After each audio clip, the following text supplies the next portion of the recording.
Modern আবার সবুজে ঘেরা, সেটা আবার কিনা শহরের উপর। এরকম একটা প্লেস হলে তো খারাপ হয় না, তাই না? কারণ শহরের বাইরে বেশ সুন্দর করে সাজানো অনেক রেস্টুরেন্ট থাকবে, কিন্তু শহরের উপর এরকম জায়গা খুঁজে পাওয়া একটু কষ্টকর।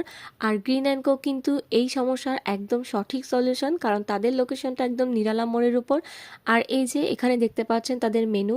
তো বেশ কিছুদিন আগে আমরা এখানে গিয়েছিলাম, আর এই জায়গায় যেহেতু আমি অবাক হয়ে গেছিলাম যে এত সুন্দর। বাইরে থেকে দেখে কিন্তু আসলেই বোঝা যায় না তাদের ভেতরটা এত বেশি সুন্দর করে সাজানো। ছবি তুলতে যাদের অনেক বেশি ভালো লাগে তাদের জন্য এই রেস্টুরেন্টটা একদম একটা বেস্ট অপশন, কারণ এখানে যেই কর্নারে আপনি দাঁড়ান না কেন অনেক সুন্দর ছবি হবে। এবার আসা যাক খাবারের কথায়। এখানে যে প্লেটার দেখতে পাচ্ছেন সেটার নাম হচ্ছে ফিশ প্ল্যাটার, আর এটার দাম ছিল 400 টাকা। আর আরেকটা প্ল্যাটার নিয়েছিলাম, সেটা হচ্ছে চিলি চিকেন প্ল্যাটার, এটার দাম ছিল 300 টাকা।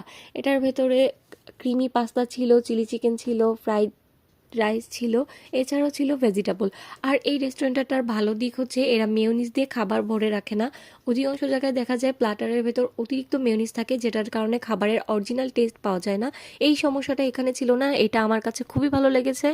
আর রাইসের ভেতর খুব ভালো পরিমাণ বাটার ইউজ করেছিল। এছাড়াও সবজিগুলো পারফেক্টলি কুক ছিল, পাস্তাটা ক্রিমি ছিল। আর ওভারঅল খাবারের এক্সপিরিয়েন্স ভালো ছিল। অনেক ভালো একটা জায়গা, আপনারা চাইলে নিঃসন্দেহে ঘুরে আসতে পারেন, আপনাদের ভালো লাগবে।